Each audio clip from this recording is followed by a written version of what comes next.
You're listening to Popcorn and Politics. What's the real deal? Hosted by Audrey Bell Kearney and Derek J. Wilson. Asking the hard-hitting questions you want answers to. From political leaders and political hopefuls from around the world.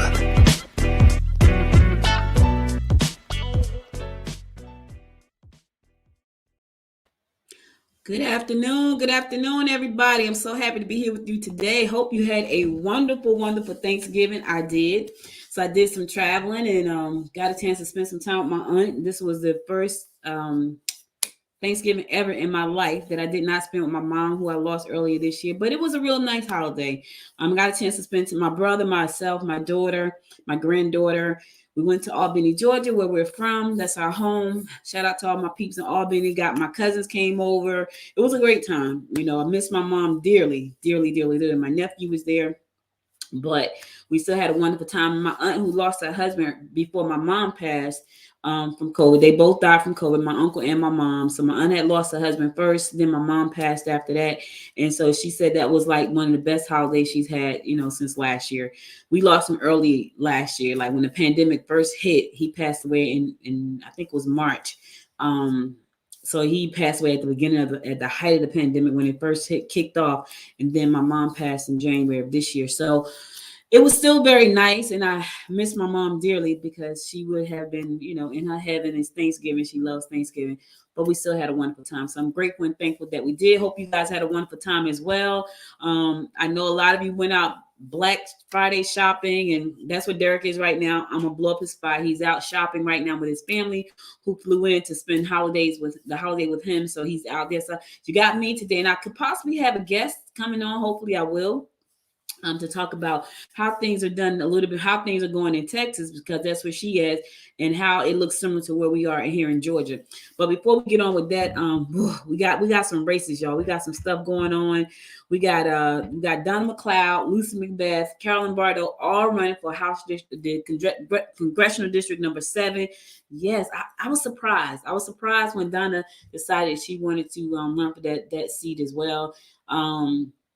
Because I didn't know if she wanted to fight between Carolyn, who has been in that spot now for a minute, because she, and she ran for that spot like 5 times. So, and she finally won. And I was a little bit surprised that Donna wanted to throw her hat in the ring, but she did. And then Lucy McBeth, who's out of Marietta, she lost her district after they redrew the line. So, she said, you know what, you're not going to push me out like that. I'm going to come over. So now we got 3 Democrats fighting for the same, who are going to be fighting for the same seat. That breaks my heart, because all 3 amazing women. Yes, I know they ruffle feathers, but it's politics, baby. That's what it is. It's politics. And so some of them ruffle feathers on this side, others ruffle feathers on this side, but it's politics. So, 3 women, 3 powerful Democratic women up for the same seat. It's gonna be an election, y'all. It's gonna be an election. Now I can tell you this. So they redrew the lines, right? They redrew the lines, and some people out in Cobb County are not happy. This is why they're not happy.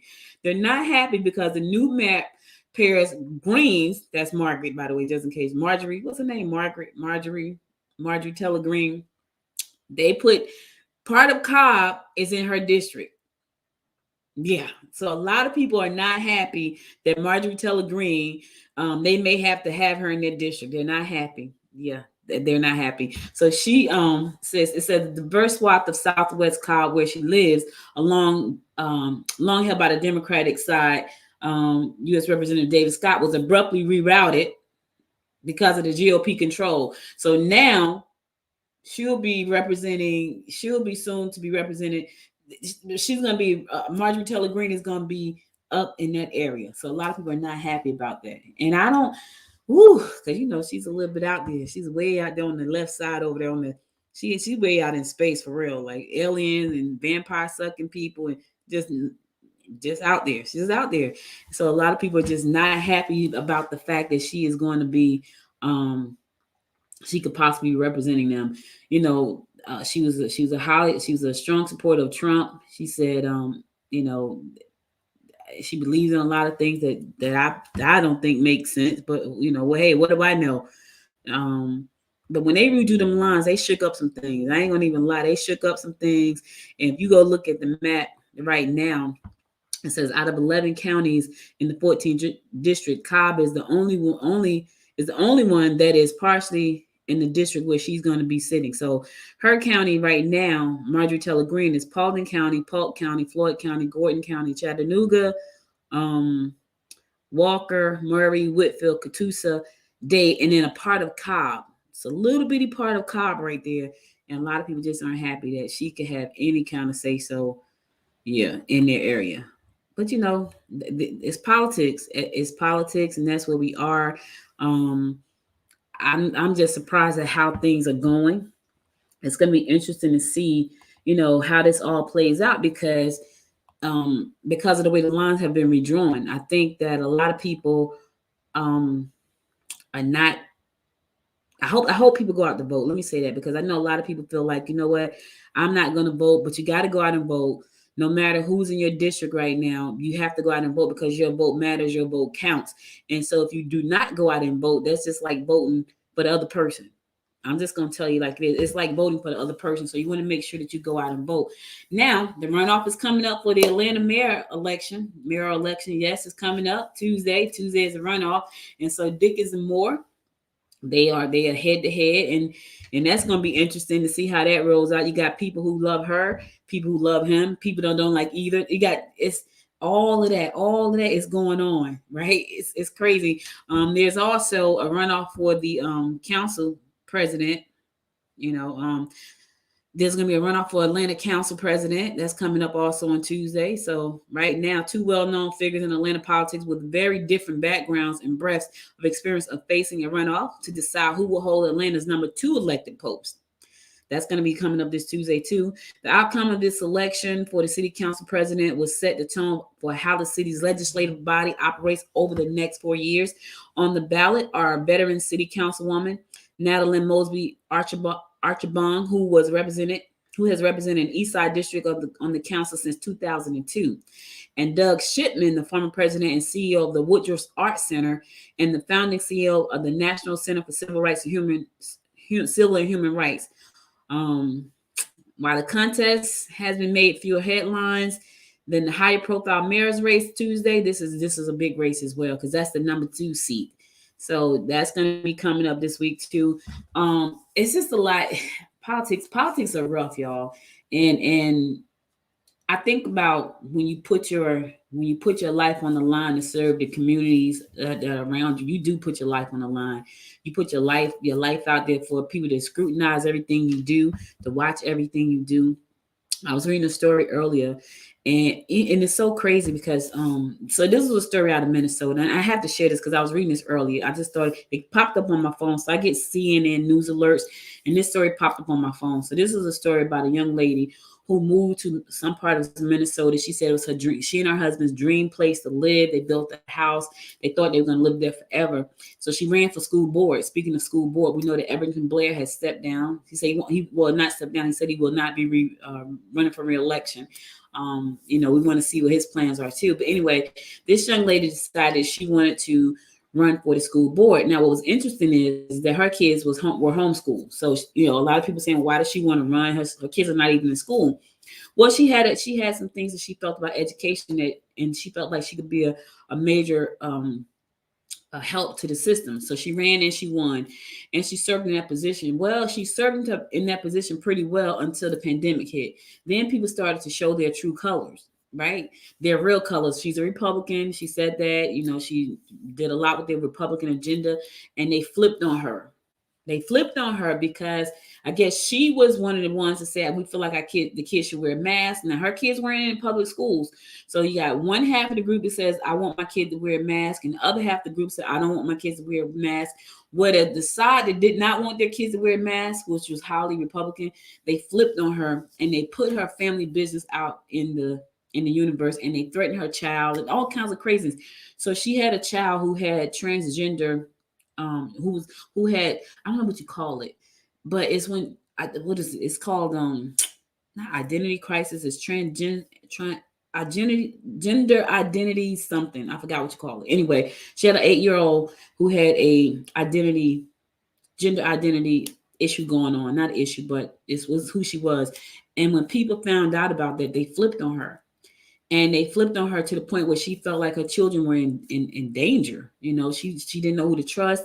And I said all that to say she put her name on the ballot for you to cast a vote for her. She won. Now, politics are rough.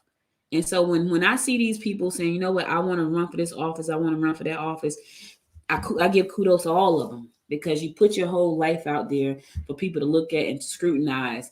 And when I see people continuously run over and over, you can tell that they are committed to the community.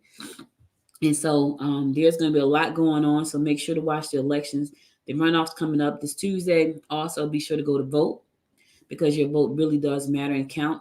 And we got a big political season coming up in 2022. So there's going to be a lot of text messages. There's going to be a lot of campaigning going on. And what I will always say to anybody is get the information first. Look at the candidate. Look at the candidates. See which one represents what your beliefs are, what you want for your family. I don't. If not, what I can say is normally, what has normally been the case is that parties differ because of the way they think about things, the ideology, right, about things. And the Democrats have always been the group that says, you know what, we want to make sure there's that voters' rights are protected, civil rights are protected, human rights are protected. These things are important. And on the other side, there has been a lot of things that pretty much benefited most of the people, wealthy people. And hey, listen, if you're not wealthy, you might want to look at where you cast the vote. Now, if you believe in what you believe, and you believe in what you believe, and a lot of times you can't change that. It doesn't even matter if it doesn't serve your family or not. People believe in what they believe. Me, I'm going to vote the way that's going to help my family. That's the way I'm always going to vote.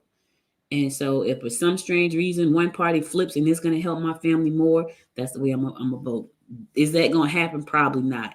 But, if it does, then it will. It will help. So hopefully my guests will be coming on soon. Derek is shopping, so I got it alone today. I want to talk a little bit about the Ahmaud Arbery case. The DA over there got arrested, y'all, and I think rightfully so, because I think that when you take a public position and you do not uphold your duties to that position, you should not be in that position. The three people that shot him, the three people that were involved in his killing, they got found guilty, right? But they also went back and they arrested the former DA. And I thought that was a good thing too, because, she didn't take into account that he lost his life. She didn't take into account that they were wrong. And, we talked about this last time. I don't know, did I talk about it on this show or one of my other shows? But I'm known for going into new constructions and looking around. I'm known for doing that. Like my husband and I would go. I've gone into houses when I was in North Carolina. There were houses that would just open door. They weren't new construction. They were like vacant, and you could just go in there and walk around. And I used to go in there and walk around. Never in a million years did I think that someone would come and accuse me of trespassing because it was open to the public to go look. Right? I've been known to go into a new construction and look around and talk to the people that's building the construction. I've been known to do that. So, but never in a million years did I ever think that I would lose my life. And thank God I didn't. But for Ahmaud, that wasn't the case. And so for a sitting law enforcement person to say, that it should be dismissed like it was nothing because he was Black, I think she should go to jail. I think she should do time. I think they need to put her on trial and make her stand up for what she believes in. Since that's what you believe in, then go to jail and do the time because you were wrong. And I could be a little bit harsh about these things, but I just feel like when you take these oaths, you take an oath for all people, not just some people, and that's what she did. It was everybody that was involved in just blowing this off as if it was nothing. I think they should be arrested just like her. If you were in a position of a law enforcement position and you thought that this was nothing, that the loss of a life was nothing, then you should go right along with the crew that shot him. Do your time. Now you want to cry. Don't cry. Don't cry. You didn't think twice about that boy running down the street. He didn't have a gun. He didn't threaten anybody. He was just jogging. You didn't think twice about him. Not twice about his life. And then the one that did the videotaping, I'm glad he got found guilty because you stood there and you watched them shoot and kill him and you videotaped it. Go to do the time. Do the time. And I would say that with anybody. If you sit there and watch somebody get killed and you didn't think anything about it, I say do the time. And yeah, I know it could be a little rough. I know I could sound a little harsh, but that's just how I feel. He was a young man with a bright future, and he lost it because people were racist. They had no just cause. He didn't do anything on their land. He didn't come on their property and do anything. He was just jogging. He went into an empty building, with nothing there but some concrete. What was he gonna do? Run the concrete down the street? Yeah, yeah. I just how I feel about it. So that's just me. Up, look who decided to drop in, y'all. Hello, I didn't even know you were there. Oh yeah, I'm here. How you doing? I was allowing you to have your moment. I see we have a question though. It's so funny because I was reading. Okay, so here's a question, y'all. Got a question popping in on the screen. Audrey, I like how you posed a question. Here's a question. What do you think about new agencies referencing black people with capital B, while the same sentence referencing white people with a small W? What's the difference? I'm watching. Well, Orly, this is the first time I'm hearing about that. I never. Is that something you've heard about, Derek? Referencing black people with a capital B? Um, that's I mean, if it's at the beginning of a sentence, because the correct reference is African Americans and Caucasian. So every time I see African American, every time I see Caucasian, it's capitalized. So if the sentence begins with black people, well, obviously the B will be capitalized. The same as if the sentence begins with white people, the W should be capitalized. Um, I believe that that's a non-issue that someone's making an issue out of that doesn't Okay. exist. I'm not. But thanks for Orly, watching.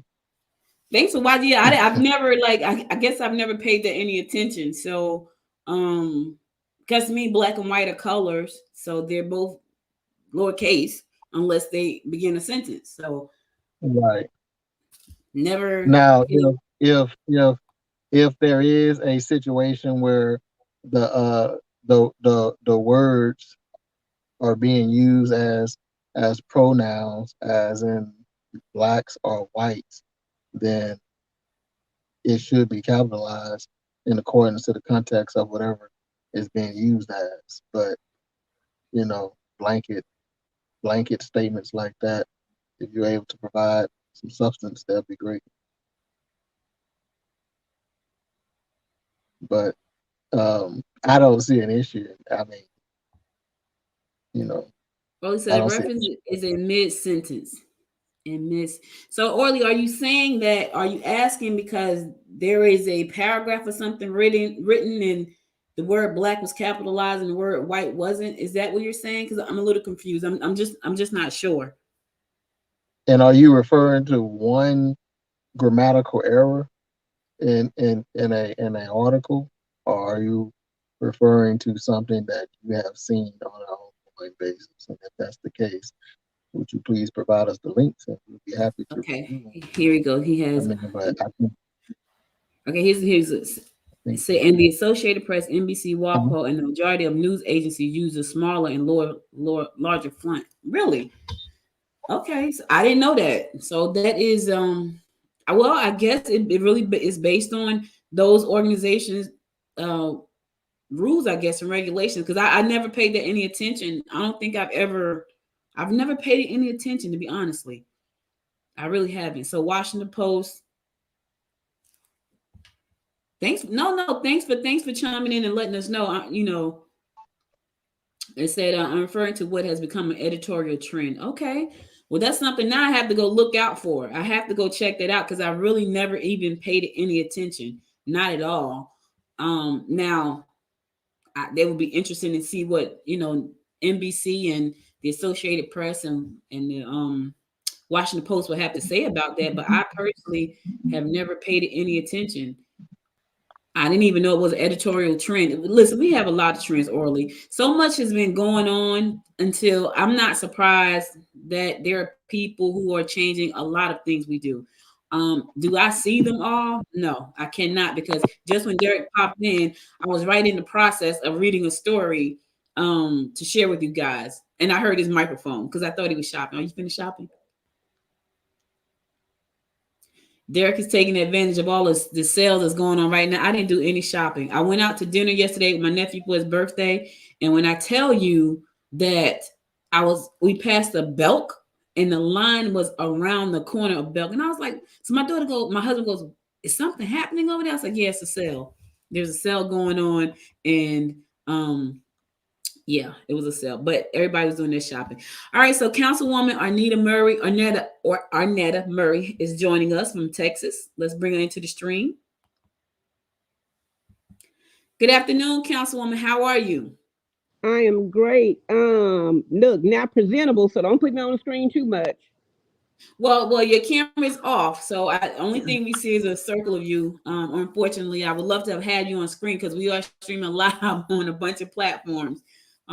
Including Facebook. I don't mean to scare you. Facebook, LinkedIn, Roku, YouTube, Twitter, all of those at the same time. But thank you again for joining us.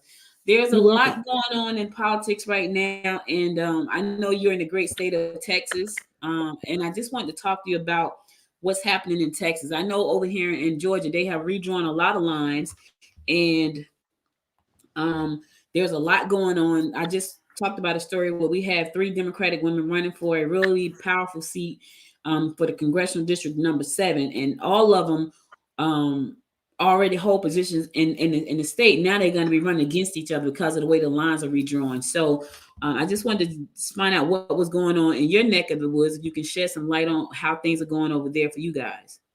Well, first of all, good afternoon, and look, forgive me for being off camera, but I've been knowing Derek so long, and so he sent me a reminder, and I said, you know what, I'm not ready, but I'm ready. But look, basically, I went to the Texas legislature to talk about the rejoin alliance. It was a fight between Sheila Jackson Lee and Al Green, and what they were trying to do, draw the lines where they would have to go against each other. Well, with a lot of advocating from the NAACP, myself, and other community leaders, you see that didn't happen. But it's just a lot of gerrymandering, a lot of lawsuits that are going on in Texas. It's just a lot of unfairness. And I said this. Now, we understand it. We understand competition. I said, but y'all want to dominate. And that's my issue. Draw the lines that's fair. Draw the line based on the interest groups, the demographics of that area, not based on cracking and packing, which means making sure that one party stays in power. So that's what we're fighting for. That's what's going on. It's just an ongoing fight, I think, across the country, but particularly in Texas. We know what Governor Abbott doing. We're grateful now that Beto is running for governor of Texas. So we're gonna keep fighting no matter what. But it's a long, drawn out, and it's about endurance, and that's what we're doing. So do you think Beto has a chance to win? Because we saw him when he stepped out in 2016 when he came out, and we didn't hear a lot from him after that. But do you think he has a chance at the governor's seat in Texas? Well, he has a great chance, but at least the good thing is that he's going to be a great competitor. The thing with Abbott, I think he messed up on many different fronts. You got to understand, when you're a governor, when you are a councilwoman, all of those different position council, you have to not focus so much on your party. You have to stay focused on the people. And I think Beto is looking at the people more so than the party.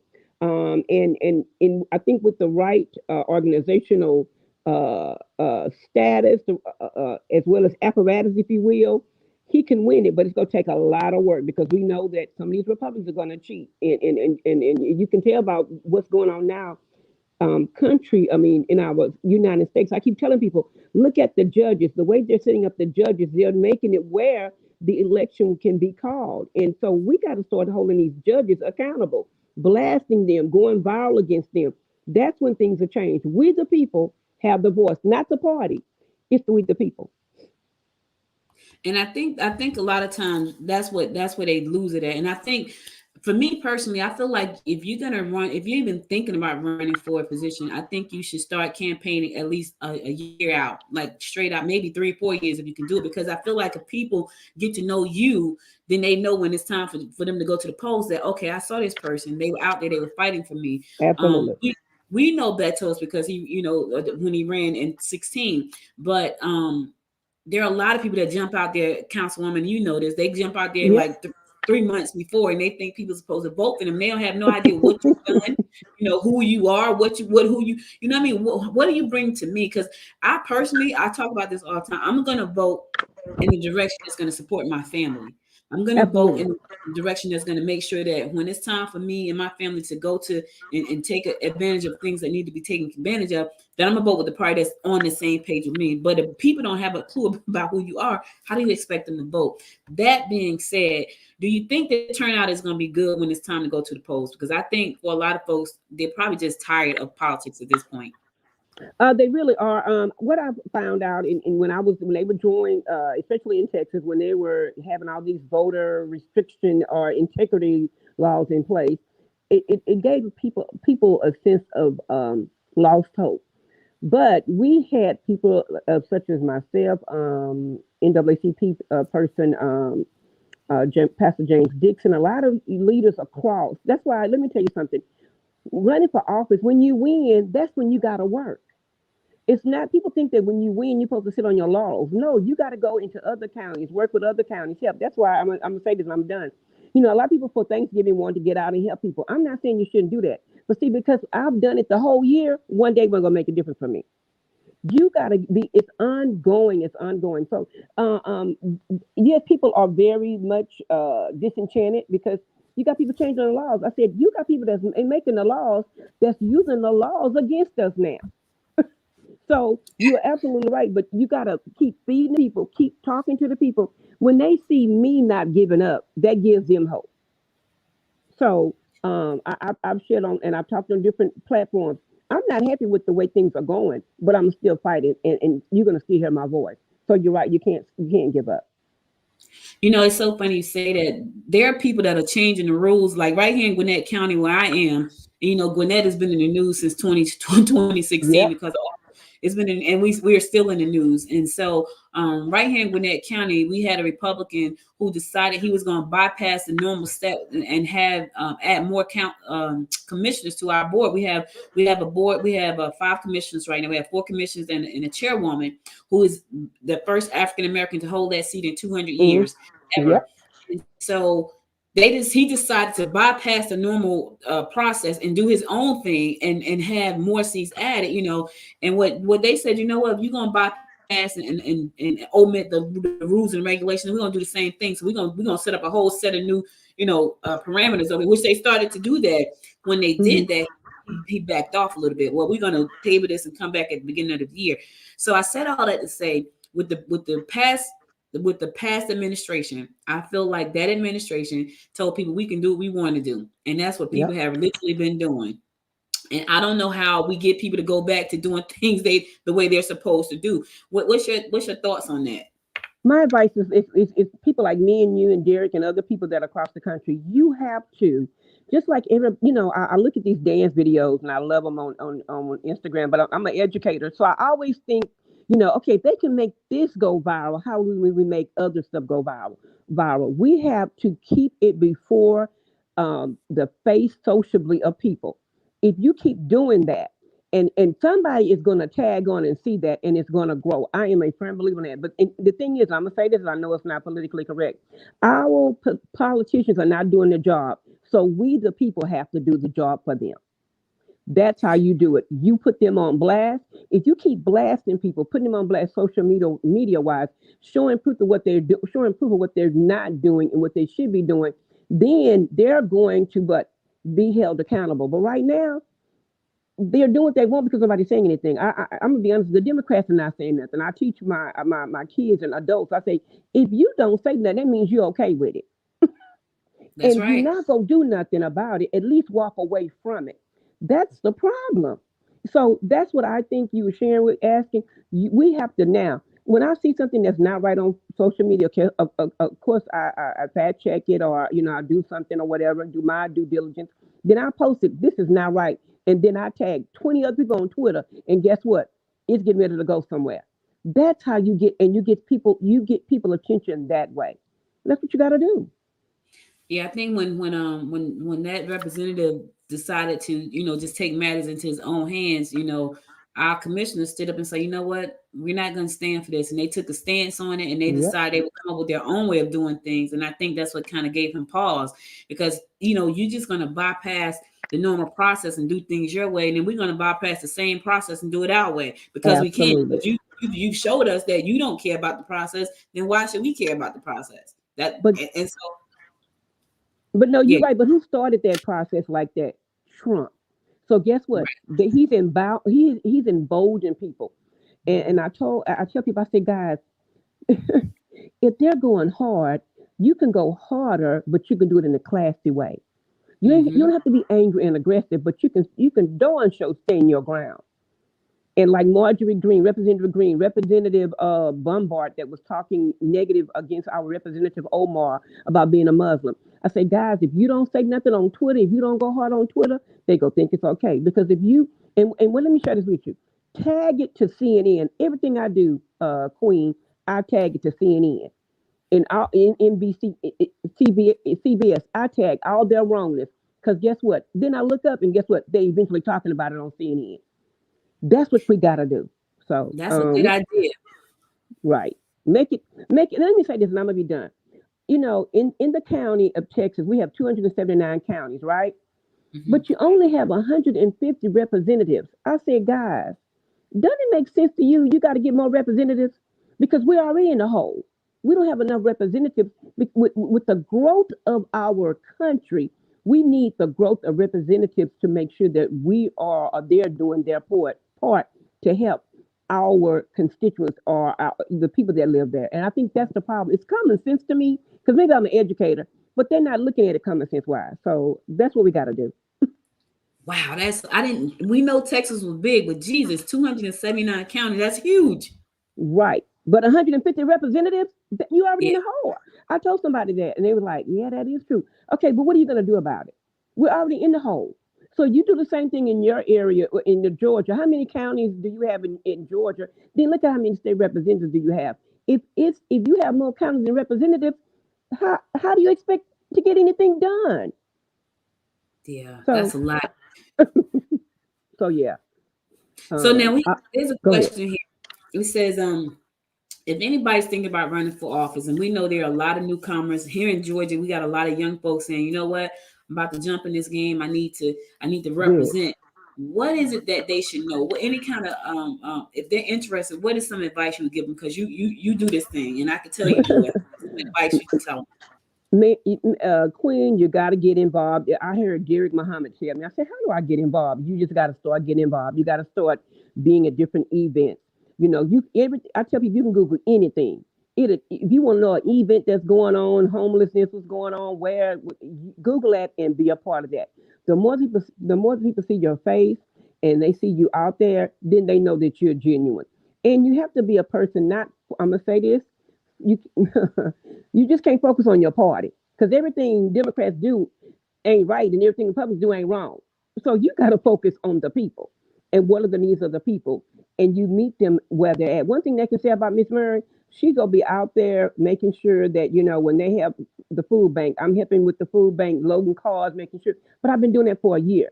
I keep telling people. You got to get out there, and a lot of people just like you said, they want to jump on the bandwagon. No, they're not. They got to know that you're real. And when they see that you're real and that you're out there, that you're getting your name out there, that you're about the people, not because look, I lost many a time, but even in my losing, I kept being about the people. And so eventually it turned around. But you can't get out there, saying, hey, 6 months from now, like you said, I want to run. You should have been doing this 2 years ago. So yeah. I need you. I need you to debunk a myth for me because I know that a lot of people think that when you get into politics, it's glamorous. It's glamorous, and you get some accolades, some Oh perks. I no. know that's a myth. So I need you to debunk that a little bit for me. You gotta, I think go to Emily's list and take some classes on campaigning. on fundraising, how to do all of it. Because it's such a new wave now because of COVID. When I did mine, it was pre-COVID. So, I would, have meetings. I would do meet and greets. I would just do, meeting people. But now people don't want to come out because of COVID. So you got to do Zoom. You may have to do Zoom. You may have to, do digital messaging. I think social media is the bomb.com. And you got to get, and when you do that, along with meeting people, having your own platform. My platform was about, educators. My platform was making sure that all was treated fair. And I did that by making sure that public safety police was compassionate to people, but that people would be compassionate to the police officers. You got to be about that. And that's what I did. You create your platform. I'm an educator. That's a platform in itself. So that, it was like, oh, I know, okay, I trust her. She's about my students, my kids, the community. It encompasses all of that. Is it glamorous being a community leader? No, ma'am. No, it's not. It's not. It's not glamorous. It can be very messy. You got a lot of people that are hating on you, that be jealous of you. And look, I'm a church girl. I grew up in the church. So my dad's platform was the church. My platform seemingly is out in the community. So it's not glamorous. I don't get paid. Some council members get paid based on what's in their charter. I don't get paid. So when people tell me I'm a politician, no, I'm not. I don't get paid. What I'm doing it because I love it. I like helping people, and it gives me insight on how city is run and the games and how budget is run, and so I can help somebody else. You see what I'm saying? And look, a lot of times, Queen, they vote against me. I vote right, and they'll vote left. But guess what? When you pull up my voting record, you be like, you know what? She did stand for this, but it didn't go through because of one person. Let me say this: we got to get out the habit of my pastor used to say this: when one person has won in 20 years, one black person, that's slow evolution. It should be 20 black people already in place. It should not just be after 50 years, one person won, one black person won, one person of color won. That you're evolving too slowly. But we're growing so rapidly. And we're growing based on diversity. And you don't want us to have a place at the table, but you want my money, you want my taxes, but not my voice. Something wrong, boo. Yeah, and this is so crazy because I think about what you just said. Like here in Gwinnett County, no one has held that. No African American has held that commissioner seat, the chair seat, ever Wow. until Nicole. 200 years. 200 years. So, and then she was the first African American, also the first African American woman. So that is so true. Listen, I want to thank you so much for joining me today. I'm going to be watching Texas. I'm watching all the politics show. I watch all the politics. Politics almost took over my life. I had to stop watching it. I would watch MSNBC late at night, from Rachel Maddow to the 11th hour with Brian. And I was like, okay, I have to cut this off because I go to bed so wound up because of all the stuff I kept hearing. I had to cut it off. But now I'm back in it again with Popcorn and Politics. And we are streaming live right now: Facebook, LinkedIn, YouTube, Twitter, and Roku. So we're streaming live right now. I'm back in it again. Can I say one more thing before you go? Yes, ma'am. This is another thing, and I'm going to say this. I'm a praying woman. This gives us a catalyst to pray over everything. So don't get worked up. What I do, everything that I hear from a mod situation, I prayed. Everything that I see that is a problem that we can't handle humanly, I think about it and I use that as a prayer spiritually. And that's all I want to say. Thank you.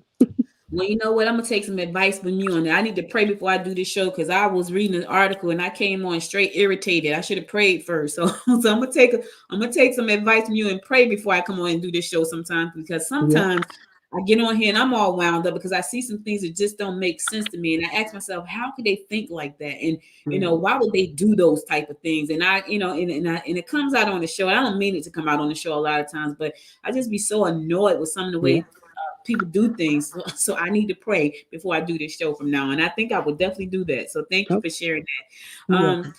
Derek just wanted to say, he said he was sorry due to bad service. He wasn't able to get here because he kept going in and out, but he wanted to thank you for joining me today and joining him, even though he wasn't here. And I want to thank you so much for taking the time out. I know you're still probably on holiday right now, and I know this is taking some time out of your day. So I really do appreciate you stopping by and sharing with us. And we will definitely be watching Texas and praying for you guys over in Texas as the political season starts to heat up next year. Thank you so much. You have a great one, and you have a wonderful day. Thank you too, ma'am. Bye-bye. Bye-bye. All right, so listen, guys, that's all I got for you today. I'll be back again on Sunday to bring you more of some politics about what's going on in the world of politics. Thank you for joining. Orly, thank you so much for dropping in. I got to go back and take a look at what you were talking about because I have not seen that. But I will go back and take a look at it. It's going to be interesting to see exactly it's gonna be interesting to see exactly, what people are talking about. I haven't seen that trend. Not to say it's not happening. I just haven't seen it. So thank you for just dropping in and asking those questions. I appreciate everybody that's listening to the show and watching the show right now. I'll be back again Sunday, and Derek will be here next week. He was in some spots with some bad connections, so he apologized for that. And we appreciate him too. But he's hanging out with his family, trying to get some things done. I'll be back again next week. Be sure to tune in. If you miss any episode of the show, you can always go to Noise Podcast Network, or popcornandpolitics.com to listen to the past episodes there. Also, be sure to follow us on all of the platforms, Facebook, Twitter, and LinkedIn as well, under Noise Media Network. All right, y'all take care. Stay safe out there. I'll be back again next Sunday, same time, same place. Until next time, my friends, until next time, make it a great day. Bye, y'all.